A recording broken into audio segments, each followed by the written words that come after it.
1994 में मेहुल कुमार निर्देशित नाना पाटेकर अभिनीत फिल्म क्रांतिवीर रिलीज से पहले देखकर दिलीप कुमार ने नाना पाटेकर के अभिनय की तारीफ करते हुए दावे के साथ कहा था कि नाना पाटेकर हमेशा क्रांतिवीर ही रहेगा। तब से नाना पाटेकर के अभिनय का जलवा बरकरार रहा है, लेकिन पिछले 2 वर्ष के अंदर नाना पाटेकर ने खुद ही अपने पैरों पर कुल्हाड़ी मारकर अपनी गिनती सुपर फ्लॉप कलाकारों में करवा ली है। तभी तो 5 दिसंबर 2024 को रिलीज हुई नाना पाटेकर व उत्कर्ष शर्मा की गदर एक प्रेम कथा और गदर 2 फिल्म निर्देशक अनिल शर्मा के निर्देशन में बनी फिल्म वनवास पहले दिन बॉक्स ऑफिस पर 50 लाख रुपए भी बामुश्किल एकत्र कर सकी। इतना ही नहीं, पूरे 7 दिन में वनवास 4 करोड़ भी एकत्र नहीं कर सकी। हम नाना पाटेकर के करियर की इस गिरावट पर बात करने से पहले आप सभी को सबसे पहले 90 के दशक में वापस ले जा रहे हैं। 90 के दशक में नाना पाटेकर व राजकुमार जैसे कलाकारों की तूती बोलती थी। यह कलाकार पूरी अकड़ के साथ काम करते थे। अच्छे व बड़े बड़े निर्देशक इन 2 कलाकारों को लेकर फिल्में बनाने की हिम्मत नहीं जुटा पा रहे थे। ऐसे वक्त में निर्माता, निर्देशक और लेखक मेहुल कुमार ने नाना पाटेकर और राजकुमार को लेकर 1-2 नहीं बल्कि 3 फिल्में निर्देशित की थी और यह सभी फिल्में बॉक्स ऑफिस पर जमकर सफल हुई, जमकर कमाई की थी। जब मेहुल कुमार ने नाना पाटेकर, डिम्पल कपाड़िया व अन्य कलाकारों को लेकर फिल्म क्रांतिवीर की घोषणा की थी, तब फिल्म वितरकों ने कहा था कि नाना पाटेकर को हीरो लेकर मेहुल कुमार गलती कर रहे हैं। लेकिन आधी फिल्म बनने के बाद इसके कुछ अंश देखते ही लोग मेहुल कुमार की सोच व नाना पाटेकर के अपने की तारीफ करने लगे थे। फिल्म पूरी हुई और फिल्म के कुछ ट्रायल शो हुए। इन ट्रायल शो में जिन लोगों ने फिल्म देखी वह तारीफ करने से नहीं थक रहे थे। यह बात उस वक्त के महान अभिनेता दिलीप कुमार के कानों तक पहुंची तो दिलीप कुमार इस फिल्म को देखने के लिए इसके रिलीज होने का इंतजार नहीं कर पाए। दिलीप कुमार ने फिल्म क्रांतिवीर के निर्देशक मेहुल कुमार को फोन कर फिल्म देखने की इच्छा जाहिर की। मेहुल कुमार ने खास दिलीप कुमार के लिए दिलीप कुमार के घर के नजदीक सुनील के अजंता आर्ट्स प्रीव्यू थिएटर में क्रांतिवीर का खास शो रखा। इस फिल्म को देखने के लिए दिलीप कुमार अपनी पत्नी सारा बानो के साथ पहुंचे थे। फिल्म देखने के बाद थिएटर से बाहर निकलकर वह पत्थर पर उसी जगह आकर बैठ गए जहां पर नरगिस दत्त की तस्वीर लगी हुई थी। कुछ देर चुप रहने के बाद दिलीप कुमार ने नाना पाटेकर के अभिनय की तारीफ करते हुए मेहुल कुमार से कहा था कि उनका संदेश नाना पाटेकर तक पहुंचा दिया जाए और वह संदेश था, नाना पाटेकर सही मायनों में क्रांतिवीर है और नाना पाटेकर हमेशा क्रांतिवीर रहेगा। दिलीप कुमार की यह बात 2 वर्ष पहले तक तो सही साबित होती रही। फिल्म क्रांतिवीर में नाना पाटेकर ने प्रताप नामक एक ऐसे इंसान का किरदार निभाया था जो कि निडर है, बहादुर है, उसे किसी से डर नहीं लगता। वो अन्याय के खिलाफ अकेले ही जंग छेड़ता है। अन्याय करने वाले दोस्तों को खात्मा करने के लिए वह अपनी जान की बाजी लगाने को तैयार है। प्रताप के किरदार के साथ नाना पाटेकर के निजी जीवन का व्यक्तित्व काफी मेल खाता था, इसलिए वह इस किरदार में कुछ ज्यादा ही निखार ला पाए थे। वास्तव में अभिनय कला का सबसे बड़ा सच यही है कि कलाकार के निजी जीवन की सोच, निजी जीवन के विचार, उसकी कार्यशैली, उसका कद काठी, निजी व्यक्तित्व का कुछ न कुछ अंश जाने अनजाने उसके द्वारा निभाए गए किरदार में आ ही जाते हैं। यही वजह है कि जब कलाकार अपनी सोच और व्यक्तित्व के अनुरूप किरदार निभाता है तो वह किरदार पर्दे पर उभर कर आता है और दर्शकों के दिल में ऐसी जगह बनाता है कि वह किरदार सफल हो जाता है, वह फिल्म सफल हो जाता है तथा उस कलाकार की अपनी एक इमेज बन जाती है। दर्शक उस कलाकार को हर फिल्म में उसी तरह की इमेज वाले किरदार में देखना पसंद करने लगते हैं। अतीत में जब भी किसी कलाकार ने अपनी इमेज से अलग हटकर किरदार निभाए, दर्शकों ने उनकी उस फिल्म को सिरे से नकार दिया। परिणामतः कलाकार व उसकी फिल्म बुरी तरह असफल भी होती रही है। यही बात नाना पाटेकर के साथ भी लागू हो रही है।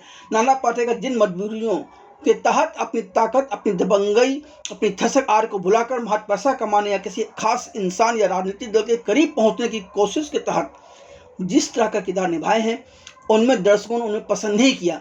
इस तरह नाना पाटेकर खुद ही अपने करियर पर या यूं कह के अपने पैरों पर कुल्हाड़ी मार रहे हैं या कुल्हाड़ी मारी है।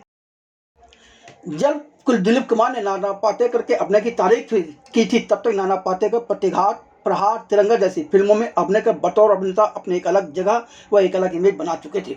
इन्हीं फिल्मों जैसा किरदार नाना पाटेकर ने क्रांतिवीर में भी निभाया था। एक निडर, दबंग, हार्ड हिटिंग संवाद बोलने वाले, अन्याय के खिलाफ आवाज उठाने वाला, एक्शन करने वाले किरदार में ही दर्शक नाना पाटेकर को देखना पसंद करते हैं। अतीत में रिलीज हुई फिल्मों में नाना पाटेकर का हर किरदार ऐसा ही संवाद बोलता रहा है कि उन संवादों को सुनकर दर्शक का खून खौलता, उसके अंदर अन्याय की खिलाफत करने का एक जोश और जुनून सवार हो जाता। लेकिन जैसे ही नाना पाटेकर ने अपना यह चोला उतार कर फेंका, और एकदम अलग तरह के तेवर वाले किरदार में नजर आए, वैसे दर्शकों ने भी नाना पाटेकर की तरफ से आंखें मोड़ ली। यही वजह है कि 28 सितंबर 2023 को रिलीज हुई विवेक अग्निहोत्री की फिल्म द वैक्सीन वार में डॉक्टर बलराम भार्गव और 20 दिसंबर 2024 को रिलीज हुई अनिल शर्मा की फिल्म वनवास में दर्शकों ने नाना पाटेकर को व उनकी इन दोनों फिल्मों को सिरे से नकार दिया। यह दोनों फिल्में बॉक्स ऑफिस अपनी लागत की चौथाई रकम भी नहीं बटोर सकी और अब सभी एक ही रट लगाए हुए हैं कि नाना पाटेकर के अभिनय का जलवा खत्म हो गया, उनके अभिनय में जंग लग गई। कल तक नाना पाटेकर का किसी फिल्म में होना सफलता की गारंटी माना जाता था, लेकिन अब नाना पाटेकर ने अपनी गलतियों से अपनी यह साख गंवा दी। आखिर उनके सामने ऐसी क्या मजबूरी रही वह दूसरों को सामने झुकने वाले, प्यार मोहब्बत की बात करने वाले, अति कमजोर व मजबूर व दूसरों से मदद मांगने वाले इंसान के किरदार निभाने लगे। कुछ तो मजबूरी रही होगी, अब यह तो वही जाने। फिल्म द वैक्सीन वार में जब नाना पाटेकर पहली बार suited booted doctor Balram Bhargava के किरदार में नजर आए थे तो इस फिल्म के ट्रेलर से ही एहसास हो गया था कि अब नाना पाटेकर के अंदर की थसक गायब हो गई है और फिल्म में वह डॉक्टर बलराम भार्गव के रूप में पहली बार सरकार के पक्ष में बात करते हुए नजर आए थे। ऐसे में दर्शक उन्हें कैसे स्वीकार करता, क्योंकि यह नाना पाटेकर की इमेज नहीं रही है। उस वक्त दर्शकों ने सोचा था कि द वैक्सीन वार की असफलता से सबक लेकर नाना पाटेकर अपनी पुरानी इमेज में लौटेंगे और अगले फिल्म वो अपनी पुरानी इमेज में ही नजर आएंगे। मगर द वैक्सीन वार के बाद जब 5 दिसंबर 2024 को फिल्म वनवास रिलीज हुई तो इस फिल्म में तो उससे भी और अधिक मजबूर, प्यार से बातें करने वाले दीपक त्यागी के किरदार में नजर आए और दीपक त्यागी के किरदार के संवादों में हंगामा वाली कोई बात ही नजर नहीं आई। इस फिल्म में नाना पाटेकर जिस तरह मजबूर इंसान के रूप में नजर आए उनसे दर्शक कैसे बर्दाश्त कर लेता हूँ। इसीलिए इस फिल्म को पहले दिन टिकट खरीदी पूरे देश में 50 लाख रुपए एकत्र करना भी मुश्किल हो गया। इसलिए नाना पाटेकर का करियर ही डूब गया। मजेदार बात यह है कि इस सच से नाना पाटेकर भली भांति वाकिफ हैं, फिर भी उन्होंने खुद ही अपने पैर पर कुल्हाड़ी मार ली। जी हाँ, नाना पाटेकर इस सच को जानते हैं कि लोग उन्हें किस रूप में देखना चाहते हैं। यही वजह है कि फिल्म वनवास के ट्रेलर लॉन्च प्रेस कॉन्फ्रेंस में नाना पाटेकर ने एक सवाल के जवाब में कहा था, क्या पर्दे पर नाना पाटेकर को सनी देओल पत्थर के पिटाई करे या आप देखना पसंद करेंगे? यह सच वह जानते थे। इसके बावजूद नाना पाटेकर ने द वैक्सीन वार व वनवास जैसी फिल्में कर क्यों अपना करियर हमेशा के लिए डुबाया और ऐसा करने के एवज में उन्हें कहां से क्या मिला, या तो नाना पाटेकर का मन या दिल ही ज़्यादा बेहतर जानता होगा।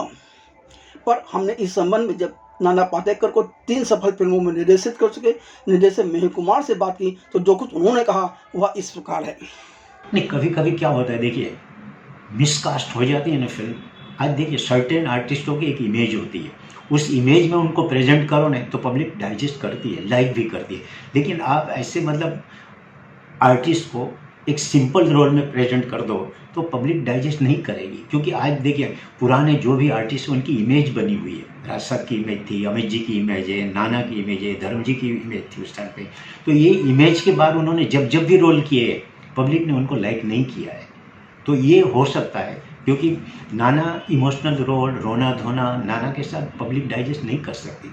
नाना मतलब हार्ड हिटिंग डायलॉग, एक्शन, मतलब हंगामा चाहिए लोगों को उसके कैरेक्टर में, जो उसमें नहीं था।